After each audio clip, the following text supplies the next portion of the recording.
2021 ತನಕ ಕೊರೋನಾದಲ್ಲಿ ಬಳಲಿದಂತಹ ದೇಶದ ನಾಗರಿಕರೇ ತಮ್ಮ ಮಸೀದಿಯನ್ನು ಬಿಟ್ಟುಕೊಟ್ಟು ಅದನ್ನು ಆಸ್ಪತ್ರೆಯಾಗಿ ನಿರ್ಮಿಸಿದ್ದು, ನಿಮಗೆ ಪ್ಲಾಸ್ಮಾ ಕೊಟ್ಟದ್ದು, ನಿಮಗೆ ಆಕ್ಸಿಜನ್ ಕೊಟ್ಟದ್ದು ಈ ಸಮುದಾಯ ಎಂಬುದನ್ನು ಅರ್ಥ ಮಾಡಿಕೊಳ್ಳಬೇಕು.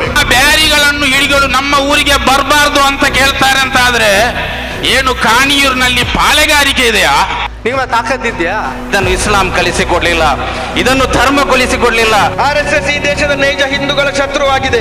ಈ ದೇಶವನ್ನು ಕೊಳ್ಳೆ ಹೊಡೆಯಲು ಬಂದ ಪೋರ್ಚುಗೀಸರನ್ನು ಹೊಡೆದೋಡಿಸಲು ರಾಣಿ ಅಬ್ಬಕ್ಕನಿಗೆ ಸಹಕಾರ ಕೊಟ್ಟದ್ದು ಇದೇ ಬ್ಯಾರಿಗಳು ಸರ್. ಈ ಬ್ಯಾರಿಗಳ ದೇಶ ಪ್ರೇಮದ ಸರ್ಟಿಫಿಕೇಟ್ ನೋಡಬೇಕಾದ್ರೆ ತಾವುಗಳು ನಮ್ಮ ಮದ್ರಸಾಗಳಲ್ಲಿ ಬಂದು ಸಾರೆ ಜಹಾನ್ ಸೆ ಅಚ್ಚಾ ಹಿಂದೂಸ್ತಾನ್ ಹಮಾರ್ ಎಂದು ಹೇಳುವ ವೇದ ವಾಕ್ಯವನ್ನು ಕೇಳಬೇಕಾಗ್ತದೆ. ಕಾಣಿಯೂರಿನಲ್ಲಿ ಮುಸ್ಲಿಂ ವ್ಯಾಪಾರಿಗಳಿಬ್ಬರ ಮೇಲೆ ಗುಂಪು ಹಲ್ಲೆ ನಡೆಸಿದರ ವಿರುದ್ಧ ನ್ಯಾಯಕ್ಕಾಗಿ ಆಗ್ರಹಿಸಿ ದಕ್ಷಿಣ ಕನ್ನಡ ಜಿಲ್ಲಾ ಮುಸ್ಲಿಂ ಯುವಜನ ಪರಿಷತ್ ಪುತ್ತೂರು ಆಶ್ರಯದಲ್ಲಿ ಅಕ್ಟೋಬರ್ 28ರಂದು ಕಿಲ್ಲೆ ಮೈದಾನದಲ್ಲಿ ಬೃಹತ್ ಪ್ರತಿಭಟನಾ ಸಭೆ ನಡೆಯಿತು. ಸಭೆಯಲ್ಲಿ ಮಾತನಾಡಿದ ಜಿಲ್ಲಾ ಪಂಚಾಯತ್ ಮಾಜಿ ಸದಸ್ಯ ಎಂಎಸ್ ಮೊಹಮ್ಮದ್, ರಾಜ್ಯದಲ್ಲಿ ಆಡಳಿತ ವ್ಯವಸ್ಥೆ ಕುಸಿದು ಹೋಗಿದ್ದು, ಮುಖ್ಯಮಂತ್ರಿ ಸಹಿತ ಜವಾಬ್ದಾರಿಯುತ ಅಧಿಕಾರದಲ್ಲಿರುವವರು ತಾರತಮ್ಯ ನೀತಿ ಅನುಸರಿಸುತ್ತಿದ್ದಾರೆ. ಆಡಳಿತ ವ್ಯವಸ್ಥೆಗೆ ಕಿವಿಯೂ ಕೇಳುತ್ತಿಲ್ಲ, ಕಣ್ಣು ಕಾಣುತ್ತಿಲ್ಲ. ಒಟ್ಟಾರೆಯಾಗಿ ಸಂಘ ಪರಿವಾರವನ್ನು ತೃಪ್ತಿಪಡಿಸುವ ಕೆಲಸವನ್ನ ಮಾತ್ರ ಸರ್ಕಾರ ಮಾಡುತ್ತಿದೆ ಎಂದರು. ನಮ್ಮ ನೋವನ್ನು ನಾವು ಯಾರನ್ನು ಹೇಳ್ಕೊಳ್ಬೇಕೆಂಬ ರೀತಿ ಆತಂಕ ನಮ್ಮಲ್ಲಿ ಖಂಡಿತವಾಗಿದೆ. ನಮ್ಮನ್ನು ನೋವನ್ನು ಕೇಳಬೇಕಾದಂತ ಆಡಳಿತ ವ್ಯವಸ್ಥೆಯ ಮುಖ್ಯಸ್ಥರು ಯಾರಿದ್ದಾರೆ, ಅವರಿಗೆ ಕಿವಿಯೂ ಕೇಳುವುದಿಲ್ಲ, ಕಣ್ಣೂ ಕೇಳುವುದಿಲ್ಲ, ಮನಸ್ಸು ಇಲ್ಲ, ಹೃದಯ ಶ್ರೀಮಂತಿಕೆ ಇಲ್ಲ, ಮಾನವೀಯ ಮೌಲ್ಯಗಳನ್ನು ಅವರು ಕಳ್ಕೊಂಡಿದ್ದಾರೆ ಎಂಬ ದುಃಖವನ್ನು ನಾನು ಈ ಸಂದರ್ಭ ಪ್ರಕಟಿಸಲಿಕ್ಕೆ ಇಚ್ಛೆಪಡ್ತಾ ಇದ್ದೇನೆ. ಭಾರತದ ಜಾತ್ಯತೀತವಾದಂತ ರಾಷ್ಟ್ರದಲ್ಲಿ ಆಡಳಿತ ಮಾಡುವಂತ ವ್ಯವಸ್ಥೆ ಜವಾಬ್ದಾರಿ ಇರುವಂತಹ ಅವರು ಇವತ್ತು ಡಾಕ್ಟರ್ ಅಂಬೇಡ್ಕರ್ ಅವರು ಬರೆದು ಕೊಟ್ಟಂತಹ ಸಂವಿಧಾನದ ಆಶಯದ ಪ್ರಕಾರ ಆಡಳಿತ ಮಾಡಬೇಕಾದಂತ ನೀವುಗಳು ಅದನ್ನು ಸಂಪೂರ್ಣವಾಗಿ ಗಾಳಿಗೆ ತೂರಿ ಇವತ್ತು ಕೋಮುವಾದಿಗಳನ್ನು ಇವತ್ತು ಸಂಘ ಪರಿವಾರವನ್ನು ತೃಪ್ತಿಪಡಿಸುವಂತ ಕೆಲಸ ಮಾಡುವಂತ ಒಂದೇ ಒಂದು ಕಾರ್ಯಕ್ರಮ ಇವತ್ತು ಹಾಕ್ತಾ ಬರ್ತಾ ಇದ್ದೀರಿ ಎಂಬ ದುಃಖವನ್ನು ಈ ಸಂದರ್ಭದಲ್ಲಿ ನಾನು ವ್ಯಕ್ತಪಡಿಸಲಿಕ್ಕೆ ಇಚ್ಛೆ ಪಡ್ತಾ ಇದ್ದೇನೆ. ಇವತ್ತು ನೀವೆಲ್ಲ ಮುಖ್ಯಮಂತ್ರಿಗಳಾಗಿ ಮಂತ್ರಿಗಳಾಗುವಂತ ಸಂದರ್ಭದಲ್ಲಿ ಪ್ರಮಾಣ ವಚನವನ್ನು ಸ್ವೀಕಾರ ಮಾಡಿದ್ದೀರಿ. ಈ ಒಂದು ಭಾರತ ದೇಶದ ಎಲ್ಲ ಧರ್ಮದ ಎಲ್ಲ ವರ್ಗದ ಎಲ್ಲ ಜನರ ಆಶೋತ್ತರಗಳನ್ನು ನಾವು ಅದಕ್ಕೆ ಬದ್ಧರಾಗಿ ನಾವು ಆಡಳಿತ ಮಾಡ್ತೇವೆ ಎಂಬ ರೀತಿಯ ಸಂವಿಧಾನಬದ್ಧವಾಗಿ ನೀವು ಪ್ರಮಾಣ ವಚನ ಮಾಡಿದ್ದೀರಿ. ನಿಮ್ಮಲ್ಲಿ ನಾನು ಪ್ರಶ್ನೆ ಮಾಡ್ತಾ ಇದ್ದೇನೆ, ಆ ಪ್ರಮಾಣ ವಚನ ಸ್ವೀಕಾರ ಮಾಡಿದ್ದವನ್ನು ಸಂಪೂರ್ಣವಾಗಿ ನೀವು ಗಾಳಿಗೆ ತುರಿಯುವಂತಹ ಕೆಲಸವನ್ನು ಇವತ್ತು ಮಾಡಿದ್ದೀರಿ. ಖಂಡಿತವಾಗಿ ಇವತ್ತು ರಾಜ್ಯವನ್ನು ದೇಶವನ್ನು ಆಳುವಂತ ನೈತಿಕತೆಯನ್ನು ಸಂಪೂರ್ಣವಾಗಿ ನೀವು ಕಳ್ಕೊಂಡಿದ್ದೀರಿ ಎಂಬ ಮಾತನ್ನು ಈ ಸಂದರ್ಭದಲ್ಲಿ ಹೇಳಿಕೆ ಇಚ್ಛೆ ಪಡ್ತಾ ಇದ್ದೇನೆ. ಮುಸ್ಲಿಂ ಜಸ್ಟಿಸ್ ಫೋರಂನ ಸ್ಥಾಪಕಾಧ್ಯಕ್ಷ ರಫಿಯುದ್ದೀನ್ ಕುದ್ರೋಳಿ ಮಾತನಾಡಿ, ಸಣ್ಣ ಪುಟ್ಟ ಪ್ರಕರಣಗಳನ್ನು ಎನ್ಐಎ ಸಿಬಿಐಗೆ ಒಪ್ಪಿಸುವ ಸರ್ಕಾರ ಇದನ್ನು ಎನ್ಐಎಗೆ ಒಪ್ಪಿಸಲಿ ಎಂದು ಹೇಳಿದರು. ದೇಶದಲ್ಲಿ ಸರ್ವಾಧಿಕಾರ ಆಡಳಿತ ನಡೆಯುತ್ತಿದ್ದು ಫ್ಯಾಸಿಸಂ ಮಿತಿ ಮೀರಿದೆ ಎಂದು ಹೇಳಿದರು. ನಾನು ಭಾವಿಸುವುದು ಇಸ್ಲಾಂ ಅನ್ನು ಟಾರ್ಗೆಟ್ ಮಾಡಲು ಇವರ ಅಪ್ಪರಿಂದಲೂ ಸಾಧ್ಯವಿಲ್ಲ. ಯಾಕೆಂದರೆ ಈ ಜಗತ್ತಿಗೆ ಈ ದೇಶಕ್ಕೆ ಒಂದು ಹೊಸ ಸಂಸ್ಕೃತಿಯನ್ನು ಕೊಟ್ಟಂತಹ ಧರ್ಮ ಇಸ್ಲಾಂ ಧರ್ಮ. ನಾನು ಇತ್ತೀಚೆಗೆ ಒಂದು ಕಡೆ ಭಾಷಣ ಮಾಡಿದಾಗ ಆ ಭಾಷಣ ಟ್ರೋಲ್ ಮಾಡಲಾಯಿತು ಮತ್ತು ಆ ಭಾಷಣ ನಾನು ಹೇಳಿದ್ದೆ, ಈ ದೇಶಕ್ಕೆ ಹೊಸ ಸಂಸ್ಕೃತಿಯನ್ನು ಹೊಸ ನಾಗರಿಕತೆಯನ್ನು ಕೊಟ್ಟಂತ ಒಂದು ಸಮುದಾಯವಾಗಿದ್ದರೆ ಅದು ಮುಸ್ಲಿಂ ಸಮುದಾಯ ಎಂಬುದು ಕೇವಲ ಬಾಯಿದರೆ ಮೂಲಕ ಹೇಳುವಂತಹ ಹೇಳಿಕೆಗಳಲ್ಲ, ಬದಲಾಗಿ ಇತಿಹಾಸದಲ್ಲಿ ಬರೆಯಲ್ಪಟ್ಟಂತಹ ಒಂದು ನಿರ್ದಿಷ್ಟವಾದಂತಹ ಒಂದು ವಾಸ್ತವವಾಗಿದೆ ಎಂಬುದನ್ನು ನಾವು ಅರ್ಥ ಮಾಡಿಕೊಳ್ಳಬೇಕು. ಈ ದೇಶದಲ್ಲಿ ಇಸ್ಲಾಂ ಅನ್ನು ವಿರೋಧಿಸುವಂತಹ ಜನರು, ಮುಸಲ್ಮಾನ ವಿರೋಧಿಸುವಂತಹ ಜನರು, ನಾನು ಕೇಳ ಬಯಸುತ್ತೇನೆ, 2 ವರ್ಷಗಳಿಂದ 2019 ಬಳಿಕ ಕೊರೋನಾ ಪೀಡಿತರಾದಂತಹ ಸಂದರ್ಭಗಳಲ್ಲಿ ಈ ದೇಶದ ನಾಗರಿಕರನ್ನು ಸಂರಕ್ಷಿಸುವಂತಹ ಭರದಲ್ಲಿ ತನ್ನ ಪ್ರಾಣವನ್ನು ಲೆಕ್ಕಿಸಿದೆ ಈ ದೇಶದ ನಾಗರಿಕರನ್ನು ಸಂರಕ್ಷಿಸ ಸಮುದಾಯ ಯಾವುದೊಂದು ಕೇಳಿದರೆ ನಿಮ್ಮ ಉತ್ತರ ಏನನ್ನು ಹೇಳಿರಿ? ಇಲ್ಲಿಯ ನಾಗರಿಕರಲ್ಲಿ, ಇಲ್ಲಿಯ ಮಾಧ್ಯಮ ಮಿತ್ರರಲ್ಲಿ, ಇಲ್ಲಿಯ ಅಧಿಕಾರಿಗಳಲ್ಲಿ, ಇಲ್ಲಿಯ ಮುಖ್ಯಮಂತ್ರಿಗಳಲ್ಲಿ, ಇಲ್ಲಿಯ ಪ್ರಧಾನಮಂತ್ರಿಗಳಲ್ಲಿ ನಾವು ಕೇಳ ಬಯಸುತ್ತೇವೆ, ಶವವನ್ನು ದಹಿಸಲು ಕೂಡ ತಯಾರಿಲ್ಲದಂತಹ, ತಂದೆಯ ಶವವನ್ನು ಕೂಡ ನೋಡಲು ತಯಾರಿಲ್ಲದಂತಹ ಜನತೆ ಆ ಸಂದರ್ಭದಲ್ಲಿ ಆ ಶವವನ್ನು ದಹಿಸಿದ್ದು, ಆ ಶವವನ್ನು ದಫನ ಮಾಡಿದ್ದು ಈ ದೇಶದ ಅತ್ಯುತ್ಕೃಷ್ಟ ಸಂಸ್ಕೃತಿ ಹೊಂದಿರುವಂತಹ ಮುಸ್ಲಿಂ ಸಮುದಾಯ ಎಂಬುದನ್ನು ಅರ್ಥ ಮಾಡಿಕೊಳ್ಳಬೇಕು. ಇಲ್ಲಿ ಹಲಾಲ್ ಕಟ್, ಜಡ್ಕಾ ಕಟ್ ಅಥವಾ ವ್ಯಾಪಾರ ನಿಷೇಧ ಎಂಬ ಘೋಷಣೆ ಕೂಗಿದ್ರು. ನೀವು ಪ್ರಾಣವನ್ನು ಬಿಡುವಾಗ, ನೀವು ಚಡಪಡಿಸುತ್ತಿರುವಾಗ, ನಿಮಗೆ ನಿಮ್ಮ ರೋಗಕ್ಕೆ ರೋಗಕ್ಕೆ ಮದ್ದು ಮಾಡಿದ್ದು ಈ ಸಮುದಾಯ. ಆ ಸಮುದಾಯದ ಅಂಗಡಿಗಳಲ್ಲಿ ವ್ಯಾಪಾರ ಮಾಡಬಾರದು ಹೇಳಿದ್ರೆ ನೀವು ಮಾನವರಲ್ಲ, ನೀವು ಮಾನವರ, ನಿಮಗೆ ಮನುಷ್ಯರು ಹೇಳುವಂತಹ ಅಧಿಕಾರವೇ ಇಲ್ಲ. ಒಂದು ವೇಳೆ ಉಪಕಾರ ಮಾಡಿದಂತಹ ವ್ಯಕ್ತಿಯ ಋಣವನ್ನು ತೀರಿಸಲಿಕ್ಕಾಗಿ ಈ ದೇಶದ ಇತಿಹಾಸದ ಉದ್ದಗಲದಲ್ಲಿರುವಂತಹ ಅನೇಕ ರೀತಿಯ ಕಥೆಗಳು, ಸಾಹಿತ್ಯಗಳಿರುವಾಗ ಇತ್ತೀಚೆಗೆ 2021 ತನಕ ಕೊರೋನಾದಲ್ಲಿ ಬಳದಂತಹ ದೇಶದ ನಾಗರಿಕರೇ ತಮ್ಮ ಮಸೀದಿಯನ್ನು ಬಿಟ್ಟುಕೊಟ್ಟು ಅದನ್ನು ಆಸ್ಪತ್ರೆಯಾಗಿ ನಿರ್ಮಿಸಿದ್ದು, ನಿಮಗೆ ಪ್ಲಾಸ್ಮಾ ಕೊಟ್ಟದ್ದು, ನಿಮಗೆ ಆಕ್ಸಿಜನ್ ಕೊಟ್ಟದ್ದು ಈ ಸಮುದಾಯ ಎಂಬುದನ್ನು ಅರ್ಥ ಮಾಡಿಕೊಳ್ಳಬೇಕು.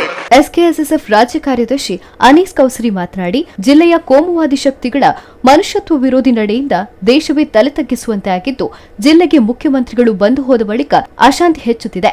ಪರಸ್ಪರ ಧರ್ಮ ನೋಡಿ ಹಲ್ಲೆಗಳು ನಡೆಯುತ್ತಿದೆ. ಇದಕ್ಕೆ ಮುಖ್ಯಮಂತ್ರಿಗಳ ಕ್ರಿಯೆಗೆ ಪ್ರತಿಕ್ರಿಯೆ ಹೇಳಿಕೆಯೇ ಕಾರಣವಾಗಿದೆ ಎಂದು ಹೇಳಿದರು. ನನ್ನ ಮಾತನಾಲಿಸುತ್ತಿರುವಂತಹ ಎಲ್ಲ ಧರ್ಮೀಯ ಸಹೋದರರು ಆಲೋಚಿಸಬೇಕಾದದ್ದು, ಈ ಪುತ್ತೂರು ಎನ್ನುವಂತಹ ನಾಡು, ಈ ನಾಡಿನಲ್ಲಿ ನಾವು ಬೆಳೆದವರು, ಈ ನಾಡಿನಲ್ಲಿ ನಾವು ಹುಟ್ಟಿ ಬೆಳೆದವರು, ಎಷ್ಟು ಸಾಮರಸ್ಯದಿಂದ ನಾವು ಬದುಕ್ತಾ ಇದ್ದೆವು, ಎಷ್ಟೊಂದು ನಾಗರಿಕತೆಗೆ ಹೆಸರುವಾಸಿಯಾದಂತಹ ನಾಡು, ಎಷ್ಟೊಂದು ಪ್ರಜ್ಞಾವಂತಿಕೆಗೆ ಹೆಸರುವಾಸಿಯಾದಂತಹ ನಾಡು, ಎಷ್ಟೊಂದು ಧಾರ್ಮಿಕ ನೈತಿಕತೆಗೆ ಹೆಸರು ಪಡೆದಂತಹ ನಾಡು. ಪ್ರತಿ ಮನೆಯಲ್ಲಿಯೂ ಕೂಡ ಧಾರ್ಮಿಕತೆಯ ಆಚಾರಗಳು, ಪ್ರತಿಯೊಂದು ವಿಚಾರದಲ್ಲೂ ಕೂಡ ಧರ್ಮದ ಆಚಾರ ನೈತಿಕತೆಯನ್ನು ನೋಡಿಸಿಕೊಂಡೇ ತೀರ್ಮಾನಿಸುವಂತಹ ಜನರಾಗಿದ್ದಾರೆ ಈ ಪುತ್ತೂರಿನ ಜನರು.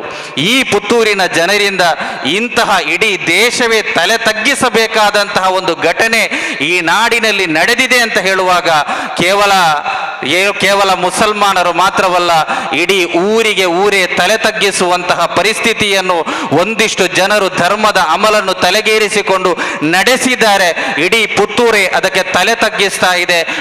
ಬೆಲೆ ತೆರಬೇಕಾದಂತಹ ಪರಿಸ್ಥಿತಿ ಬಂದಿದೆ ಎನ್ನುವುದನ್ನು ತಿಳಿದುಕೊಳ್ಬೇಕು.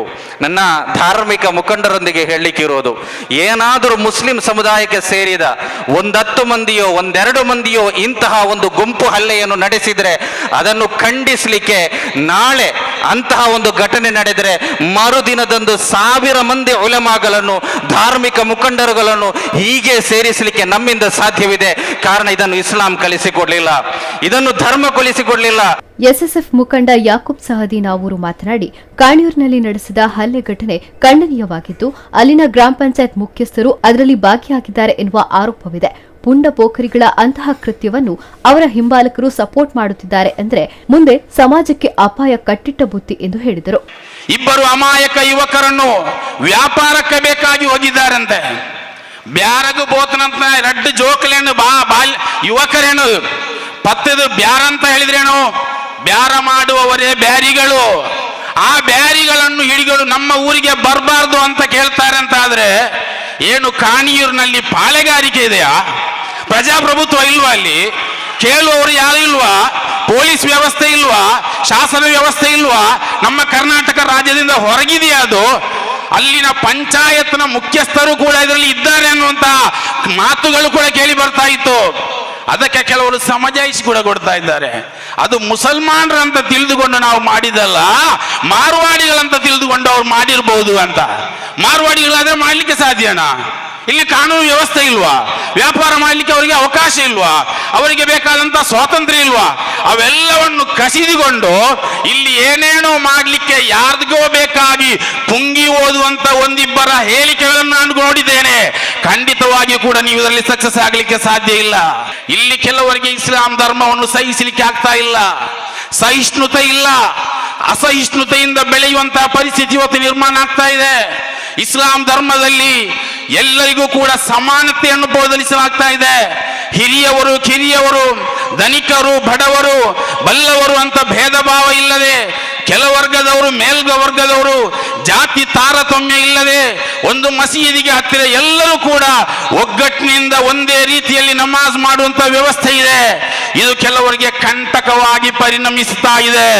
ಮಂಗಳೂರು ಮಾಜಿ ಮೇಯರ್ ಹಾಜಿ ಅಶ್ರಫ್ ಮಾತನಾಡಿ, ಕಾಣಿಯೂರಿನಲ್ಲಿ ವ್ಯಾಪಾರಿಗಳಿಬ್ಬರ ಮೇಲೆ ಮಾರಣಾಂತಿಕ ಗುಂಪು ಹಲ್ಲೆ ನಡೆದಿದ್ದರೂ ಪೊಲೀಸ್ ಇಲಾಖೆ ಸಣ್ಣ ಪುಟ್ಟ ಸೆಕ್ಷನ್ ಹಾಕಿದ್ದು ಕನಿಷ್ಠ 307 ಸೆಕ್ಷನ್ ಕೇಸ್ ದಾಖಲು ಮಾಡಲು ಸಾಧ್ಯವಿಲ್ಲ. ಹಾಗಾದರೆ ನ್ಯಾಯವನ್ನ ನಿರ್ಲಕ್ಷಿಸಬಹುದೇ ಎಂದು ಪ್ರಶ್ನಿಸಿದರು. ನಿಮ್ಮ ತಾಕತ್ತಿದ್ಯಾ? ನಮ್ಮ ಏರಿಯಾದಲ್ಲಿ ಇಂಥ ಯಾವುದು ಮುಸಲ್ಮಾನರು ವ್ಯಾಪಾರಕ್ಕೆ ಬಂದರೆ ಯಾರಿಗೆ ಒಂದು ಚುಕ್ಕು ಕಡಿಯುವಂಥ ಕೆಲಸ ನಮ್ಮ ಮುಸಲ್ಮಾನರು ಖಂಡಿತವಾಗಿ ಮಾಡುವುದಿಲ್ಲ. ಆದರೆ ನಿಮ್ಮಲ್ಲಿ ಮುಸಲ್ಮಾನರು ಬಿಡಿ, ಇವತ್ತು ಮಾರ್ವಾಡಿ ಅಂತ ಹೇಳಿದ್ರಿ, ಯಾವ ಒಬ್ಬ ಹಿಂದೂಗಳಿಗಾದರೆ ವ್ಯಾಪಾರ ಮಾಡಲಿಕ್ಕೆ ಬಂದವರಿಗೆ ನೀವು ಈ ರೀತಿ ಮಾಡಿದರೆ ಖಂಡಿತವಾಗಿ ಈ ಮುಸಲ್ಮಾನ ಎದ್ದು ನಿಂತು ತಮ್ಮ ವಿರೋಧ ಹೋರಾಟ ಮಾಡಲಿಕ್ಕೆ ಸಿದ್ಧ ಇದ್ದಂತ ಹೇಳಿಕ್ಕೆ ಇಚ್ಛೆ ಕೊಡ್ತಾ ಇದ್ದೇನೆ.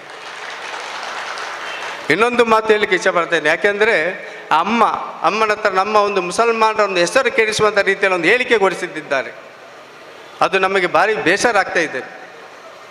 ಆ ಅಮ್ಮನ ಹತ್ರ ಹೇಳಿಸಿಕೊಡ್ತಾ ಇದ್ದಾರೆ, ಯಾವ ನೀಚ ರೀತಿಯಲ್ಲಿ ಒಂದು ಮಾತಾಡ್ತಾ ಇದ್ದಾರೆ ಅಮ್ಮ. ಅದು ಖಂಡಿತವಾಗಿ ನಾವು ಹೊರಗೆ ತಂದೇ ತರ್ತೇವೆ. ಪೊಲೀಸ್ ಇಲಾಖೆಯವರೇ, ತಮ್ಮ ಮೇಲೆ ಭರವಸೆ ಇದೆ. ಯಾಕೆಂದರೆ ಈ ಹೇಳಿಕೆಯನ್ನು ಜನರ ಮುಂದೆ ತರಬೇಕು, ಇದು ಸುಳ್ಳು ಹೇಳಿಕೆ ಅಂತ ಹೇಳಿಕೊಂಡು. ಯಾಕೆಂದರೆ ಅಂಥ ಹುಡುಗರು ಇವರಲ್ಲ, ಎಷ್ಟು ವರ್ಷ ಕಾಲ ವ್ಯಾಪಾರ ಮಾಡ್ತಾ ಇದ್ದಾರೆ, ಎಲ್ಲಿ ಕೂಡ ಇಂಥ ಕಂಪ್ಲೇಂಟ್ ಎಲ್ಲಿ ಕೂಡ ಅವರ ಮೇಲೆ ಇಲ್ಲ. ಈ ಒಂದು ಹೇಳಿಕೆಯನ್ನು ನಾವು ಅದನ್ನು ಚಾಲೆಂಜ್ ಮಾಡಲಿಕ್ಕೆ ನಾವು ಸೇರಿದಂಥ ಇಲ್ಲಿಯ ಮುಸಲ್ಮಾನರು, ನಮ್ಮ ಜಿಲ್ಲೆಯ ಮುಸಲ್ಮಾನರು ಭಿಕ್ಷೆ ಬೇಡಿಕೊಂಡು ಹೈಕೋರ್ಟು ಮತ್ತು ಸುಪ್ರೀಂ ಕೋರ್ಟ್ ತನಕ ಹೋಗಿ ಇದರ ನ್ಯಾಯವನ್ನು ನಾವು ಜನರ ಮುಂದೆ ಇಡುತ್ತೇವೆ ಅಂತ ಎಲ್ಲರಿಗೆ ನಾನು ಎಚ್ಚರಿಕೆ ಹೇಳ್ತಾ ಇದ್ದೇನೆ. ಸಾಮಾಜಿಕ ಮುಖಂಡ ಸುಹೇಲ್ ಕಂದಕ್ ಮಾತನಾಡಿ, ಸಂಘ ಪರಿವಾರ ದೇಶದ ಶತ್ರುವಾಗಿದ್ದು ಅದನ್ನ ಪ್ರತಿಯೊಬ್ಬರೂ ಅರಿತುಕೊಳ್ಳಬೇಕು. ಕಾಣಿಯೂರು ಪ್ರಕರಣದಲ್ಲಿ ನ್ಯಾಯ ಸಿಗದೆ ಇದ್ದಲ್ಲಿ ಮುಂದಕ್ಕೆ ನಮ್ಮ ಹೋರಾಟ ಕಾಣಿಯೂರು ಚಲೋ ಆಗಿರುತ್ತದೆ ಎಂದು ಅವರು ಹೇಳಿದರು. ಮುಸಲ್ಮಾನರು ಈ ದೇಶದ ಶತ್ರುಗಳೆಂದು ಮಾತಿಗೂ ಬಿಂಬಿಸುತ್ತಾ ಬಂದಿರುವಂತಹ ಸಂಘ ಪರಿವಾರ RSS ಈ ದೇಶದ ನೈಜ ಶತ್ರುವಾಗಿದೆ ಎಂಬುದನ್ನು ಅರಿಯುವಲ್ಲಿ ನಾವೆಲ್ಲರೂ ವಿಫಲರಾಗಿದ್ದೇವೆ ಎಂಬುದು ಬಹಳ ಖೇದಕರ. RSS ಈ ದೇಶದ ನೈಜ ಹಿಂದೂಗಳ ಶತ್ರುವಾಗಿದೆ. RSS ಈ ದೇಶದ ಮುಸಲ್ಮಾನರ ಶತ್ರುವಾಗಿದೆ.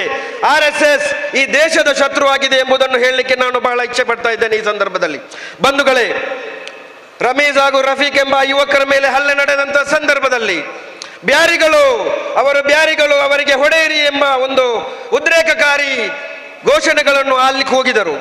ನಾನು ಕೇಳಲಿಕ್ಕೆ ಇಚ್ಛೆ ಪಡ್ತೇನೆ, ಸ್ವಾಮಿ, ಬ್ಯಾರಿಗಳು ಎಂದರೆ ಯಾರು?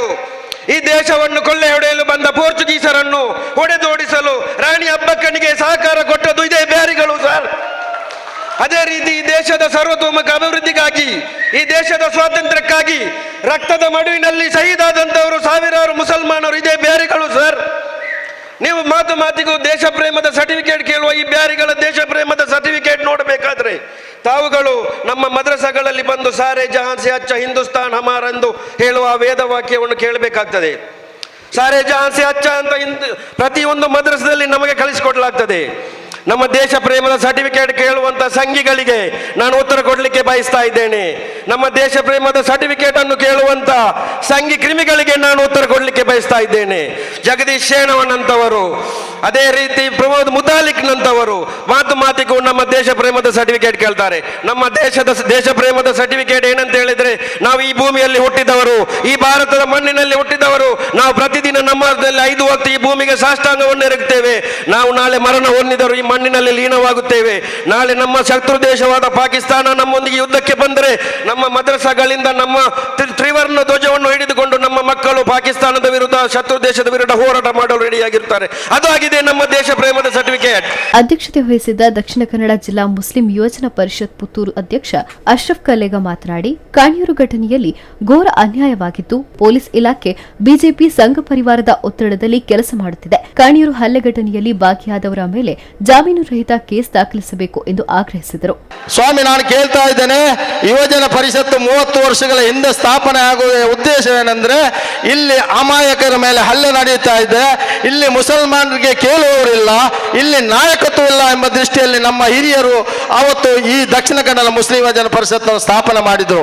ಇಲ್ಲಿ ಸಂಘಿಗಳು ಬಜರಂಗಗಳು ಮುಸಲ್ಮಾನರ ಮೇಲೆ ಹಲ್ಲೆ ನಡೆಸಿ ಬೇಕಾಬಿಟ್ಟಿ ಅವರನ್ನು ಓಡಿಸುವಂತ ಸಮಯದಲ್ಲಿ ದಕ್ಷಿಣ ಕನ್ನಡ ಮುಸ್ಲಿಂ ಯುವಜನ ಪರಿಷತ್ ಇಲ್ಲಿ ಸ್ಥಾಪನೆ ಆಯಿತು. ಸಂಘಿಗಳಿಗೆ ತಕ್ಕದಾದಂತಹ ಉತ್ತರವನ್ನು ಕೊಡುವುದರ ಮೂಲಕ ಅವರ ಹುಟ್ಟ ಕೀರ್ತಿ ದಕ್ಷಿಣ ಕನ್ನಡ ಮುಸ್ಲಿಂಗೆ ಇದೆ. ಯಾಕೆ ಈ ಮಾತನ್ನು ಇವತ್ತು ಹೇಳ್ತಾ ಇದ್ದೇನೆ ಅಂದ್ರೆ, ನಾವು 30 ವರ್ಷದಿಂದ ಇಲ್ಲಿ ಶಾಂತಿಯುತವಾಗಿ ಪ್ರತಿಭಟನೆಯನ್ನು, ಧರಣಿಯನ್ನು, ಈದ್ ಮಿಲಾದನ್ನು ಆಚರಿಸಿಕೊಂಡು ಬರ್ತಾ ಇದ್ದೇವೆ. ಯಾವುದೇ ಶಾಂತಿ ಭಂಗವನ್ನು ಮಾಡಲಿಲ್ಲ, ಯಾವುದೇ ಉದ್ರೇಕ ಭಾಷಣವನ್ನು ಮಾಡಲಿಲ್ಲ, ಯಾವುದೇ ಸಮುದಾಯವನ್ನು ನಾವು ನಿಂದನೆ ಮಾಡಲಿಲ್ಲ. ಆದರೂ ಕೂಡ ನಮಗೆ ಪ್ರತಿಭಟನೆಗೆ ಇಲ್ಲಿಯ ಪೊಲೀಸ್ ಇಲಾಖೆ ಅವಕಾಶ ಕೊಡ್ತಾ ಇಲ್ಲ ಎಂದಾದ್ರೆ ನಾವು ಯಾರಲ್ಲಿ ಕೇಳಬೇಕಾಗ್ತದೆ. ಮುಸ್ಲಿಂ ಯೋಜನಾ ಪರಿಷತ್ನ ಉಪಾಧ್ಯಕ್ಷ ಹಾಜಿ ಇಬ್ರಾಹಿಂ ಸಾಗರ್ ಮಾತನಾಡಿ, ಕಾಣಿಯೂರಿನಲ್ಲಿ ವ್ಯಾಪಾರಿಗಳ ಮೇಲೆ ನಡೆದ ಮಾರಣಾಂತಿಕ ಗುಂಪು ಹಲ್ಲೆ ಸಮಾಜ ತಲೆ ತಗ್ಗಿಸುವ ಕೆಲಸವಾಗಿದ್ದು ಇದು ಸರ್ಕಾರಿ ಪ್ರೇರಿತ ಕೃತ್ಯವಾಗಿದೆ ಎಂದು ಹೇಳಿದರು. ಸಮಾಜ ಘಾತಕ ಶಕ್ತಿಗಳು ಇವತ್ತು ಅಲ್ಲಲ್ಲಿ ಇಂತಹ ಘಟನೆಯನ್ನು ಮಾಡ್ತಾ ಇದ್ದಾರೆ. ನಾವು ದೂರದ ಯುಪಿಯಲ್ಲಿ ಕೇಳಿ ಬರ್ತಾ ಇತ್ತು, ಆದ್ರೆ ದಕ್ಷಿಣ ಕನ್ನಡ ಜಿಲ್ಲೆ ಅಂತ ಹೇಳಿದ್ರೆ ಎಲ್ಲ ಸರ್ವ ಧರ್ಮೀಯರು, ಹಿಂದೂಗಳು ಇರ್ಬೋದು, ಮುಸಲ್ಮಾನರು ಇರ್ಬೋದು, ಕ್ರಿಶ್ಚಿಯನ್ನರು ಇರ್ಬೋದು, ಬೇರೆ ಬೇರೆ ಧರ್ಮದವರು, ಬೇರೆ ಬೇರೆ ಭಾಷೆಯವರು ಬಹಳ ಅನ್ಯೋನ್ಯತೆಯಿಂದ ಇಲ್ಲಿ ಬದುಕು ಬಾಳುತ್ತಿದ್ದಾರೆ. ಆದ್ರೆ ಬುದ್ಧಿವಂತರ ಜಿಲ್ಲೆ ಅಂತ ಹೇಳಿದ್ರೆ ಬಹಳ ಅನ್ಯೋನ್ಯತೆಯಿಂದ ನಾವು ಜೀವಿಸುತ್ತಿದ್ದೆವು. ಆದರೆ ಇತ್ತೀಚಿನ ದಿನಗಳಲ್ಲಿ ಕೆಲವು ಸಮಾಜಘಾತಕ ಶಕ್ತಿಗಳಿಂದಾಗಿ ಈ ಜಿಲ್ಲೆಯ ಹೆಸರು ಕೆಟ್ಟ ಹೆಸರು ಬಂದಿದೆ. ಇದನ್ನು ಖಂಡಿತವಾಗಿಯೂ ನಾವು ಮುಸ್ಲಿಂ ಯುವಜನ ಪರಿಷತ್ತಿನ ವತಿಯಿಂದ ನಾವು ಖಂಡಿಸ್ತಾ ಇದ್ದೇವೆ. ಇಂತಹ ಘಟನೆಗಳು ಮುಂದಕ್ಕೆ ಮರುಕಳಿಸಬಾರದೆಂಬ ದೃಷ್ಟಿಯಿಂದಾಗಿರುತ್ತದೆ ಈ ಒಂದು ಖಂಡನಾ ಸಭೆಯನ್ನು ನಾವು ಆಯೋಜಿಸಿದ್ದೇವೆ. ಪ್ರಮುಖರಾದ LT Abdul Razak Haji, Mohammed Kuni Vitla, KR Hussain Darimi Renjaladi, BS Shakoor Haji Kalleka, H Mohammed Ali, Abdul Rahim Haji Ariyadka, Yusuf ಡ್ರೀನ್ಸ್, Iqbal Yelemale, Umar KS Sullia, AP Abubakar, Ashraf Bavu, Muslim ಯೋಜನಾ ಪರಿಷತ್ ಕೋಶಾಧಿಕಾರಿ ಶಾಕಿರ್ ಹಾಜಿ, ಸಂಚಾಲಕ ಅಡ್ವೊಕೇಟ್ ನೂರುದ್ದೀನ್ ಸಾಲ್ಮರ, ಪದಾಧಿಕಾರಿಗಳು, ಸದಸ್ಯರು ಮತ್ತು ನೂರಾರು ಮಂದಿ ಪ್ರತಿಭಟನೆಯಲ್ಲಿ ಭಾಗವಹಿಸಿದ್ದರು. ಪ್ರತಿಭಟನೆಯ ಬಳಿಕ ಸಹಾಯಕ ಆಯುಕ್ತರಿಗೆ ಮನವಿ ಸಲ್ಲಿಸಲಾಯಿತು. Joint Indian army, Mangala defence academy, arm force pre recruitment coaching centre, First Army Coaching Center in Mangalore. We provide physical training, medical test facilities, written test facilities, hostel facilities. New admission open. We help you live your defense dream. Mangala Defense Academy, opposite Fisheries College, Pampil, Mangalore. For inquiry, contact 9929814191, 9448701303, 65515253.